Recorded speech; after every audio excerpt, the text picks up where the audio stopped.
He can't give up that foul. And Larry Punisher launching it from mid-court. At magtatapos po ang ating third quarter na lamang ang Barangay Ginebra ng 7 over Alaska, 74-67. So, sigurado po magiging kapanapanabik ang pagtatapos na pang-apat na quarter ng larong ito. Kaya dyan lang kayo. We'll take a... Alright, mga kaibigan, ang gatas ng Alaska at ang gin ng Barangay Ginebra nagbabanggan. Siguradong knockout combination yan at kanina pa po natin na nakikita ang maigting na sagupaang ito. At ito nga po, ang mananalo rito, papasok agad sa quarterfinals at di matatalo naman, dadaan pa sa wild card phase. Sabi mga Jason, wala pang nanggaling sa wild card na pumasok sa finals eh. And it won't be easy because when they go to that wild card phase, it's a knockout game every game. Dalawang sunod yun. Tapos ang una pa nilang kalaban, although they have been cold, is Santa Lucia. Remember, Santa Lucia is the defending Philippine Cup champions. And if they can get it together for that one game, may tulog ka dyan. Totoo yan. Pareho po nagkukumahog ang dalawang koponan ito para maiwasan na dumaan pa sa wild card. Dahil mananalo nga rito, gawa po na pagkakapanalo naman ng Red Bull kanina sa Santa Lucia. Magandang laban dito. Dikit din, 85-81 ang naging final score doon. Dahil nga po doon, ang mananalo rito, diretso na sa quarter. Uy! Billy Mamaril with a push there. Ano yun? Second personal on Billy Mamaril. Alalahanin po natin, Randy Holcomb with 4 personal fouls. Sanitos also in foul trouble. He's got 4 as well. Third quarter field goals, napakataas para sa Barangay Ginebra. That's why they picked up the lead in that quarter. And Randy Holcomb almost but not quite. Nahawakan na niya pero umigkas.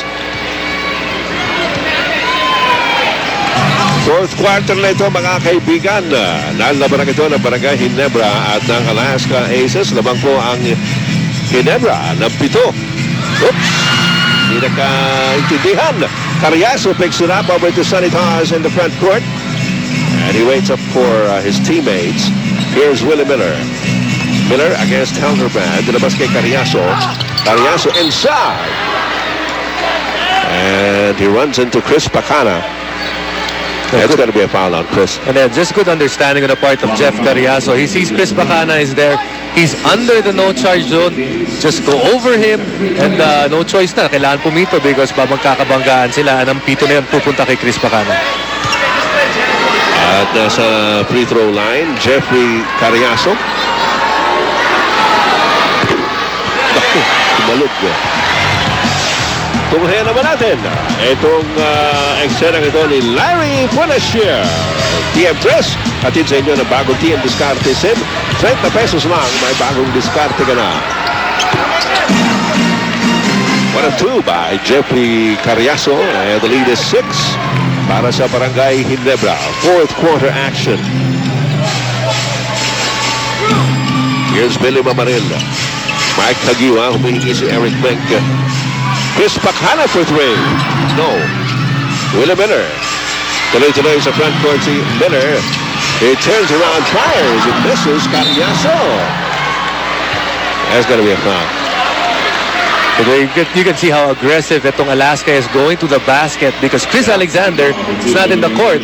No shot blocker para sa Barangay Ginebra.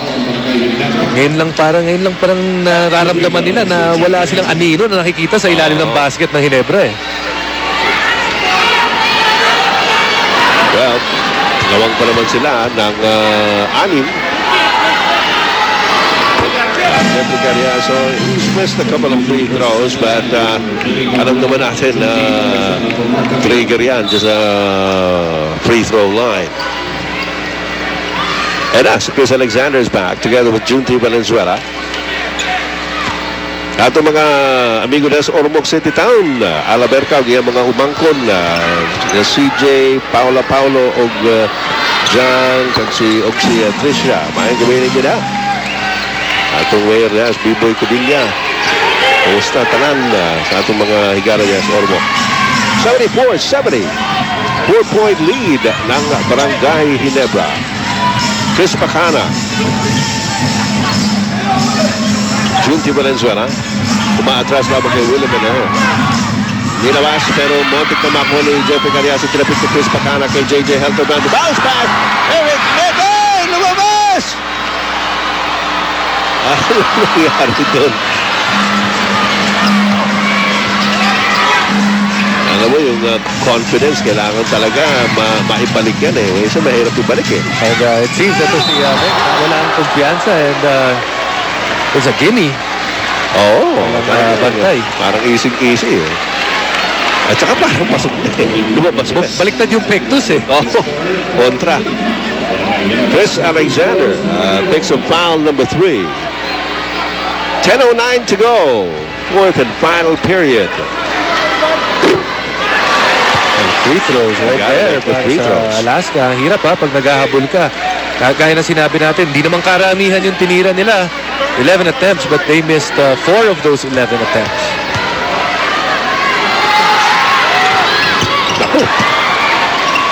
And Holcomb misses both in a very crucial situation. Chris Pacana heading it up to Eric Mink. This time, the finger roll works for him. 6 points for Mink. And 6 points is the lead of Ginebra. Open shot, Jeffrey. Miscommunication on that pick and roll of Alaska. Walang kumuha kay Jeffrey Cariaso. You know, and that's his shot. After that screen jump shot, master na master na yan. Helterbrand against Cariaso.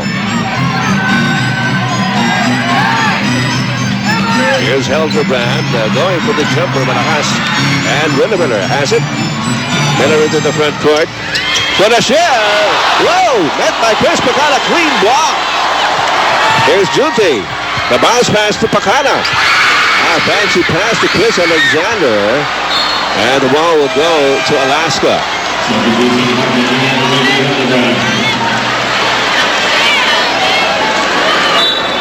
Oh, Chris Pacana blocking the layup of Larry Fonasher. Hindi mo akalain eh. Hindi talaga. Hindi mo naman papil yan pero nagawa niya eh. That was a spectacular block by Chris Pacana. And I believe that would be the first block of Pacana for this conference. That's right. Not why am I not surprised? Randy Holcomb from way out. Voila. And Chris Pacana for the rebound. Barangay Ginebra still with a 4-point lead with 8 minutes and 54 seconds remaining on the game clock. Pacana, laban kay Fonasher. Binabas kay Kagiwa. Kagiwa to Pacana. Pacana. Sumaksak sa loob. Layup is no good. And Holcomb and Alexander fighting for the loose ball. And Alexander will be called for a foul. Hindi niya tinagtanan si Randy Holcomb eh. Nakuha na ni Holcomb yung rebound eh. That's number 4 likewise for Chris Alexander. So, amanos na sila ni Randy Holcomb. Pareho na silang 4. And Randy Holcomb, he has been able to contain his fouls. It's Chris Alexander in this fourth quarter that has picked up fouls consecutively. Narito si Cariaso. Inside to Sonny Charles. Oh, another foul called on Alexander.